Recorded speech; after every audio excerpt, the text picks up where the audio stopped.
From the 4th to the 8th of September, Pride Week was celebrated in Grahamstown. OppiFM spoke to 3 committee members of Nkollie-Fassie Society, formerly known as Out Rhodes. Joshua Kloppers, the treasurer, along with Carla Franco, the entertainment rep, explained what Pride Week is and why it is necessary. Well, it's not actually Pride Week, it's Queer Week. And that's for a very good reason, because these days pride as a concept has largely been taken over. It's become very commercialized.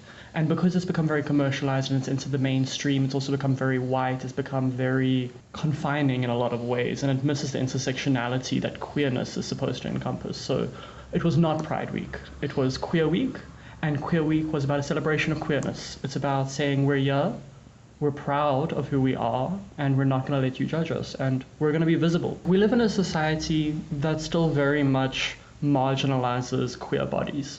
We have made loads of progress, but those who think the fight is over aren't really understanding the current situation. We suffer numerous microaggressions, we suffer catcalling on a scale that no one else does. The rape statistics for queer bodies are far higher than they are for heterosexual and what you call cisgendered bodies.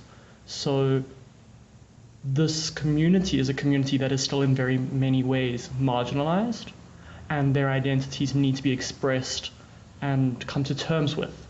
And so a lot of what we do is trying to help that come about. You know, there is this event, this one thing that all queer bodies can come together for and celebrate their sexuality and celebrate their identities and celebrate their existence. Hate crimes are a real thing, homophobic attacks, transphobic attacks, biophobic attacks, all these things still happen.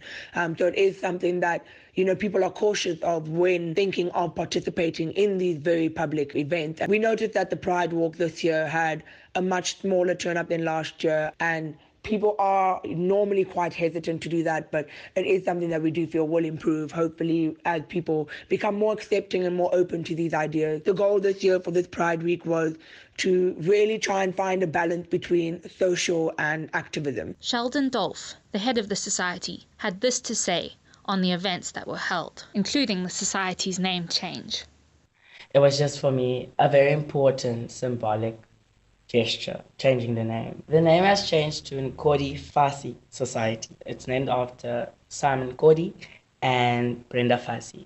This week we had a couple of events. We had the name change ceremony, we had the panel discussion on Tuesday, we had the queer artists event. On Thursday night, Gap held a movie night, Moonlight was screened, and on Friday we had the Pride Walk and the drag show. I just like to say this might be the end of Pride Week, but this is not the end of the road for us.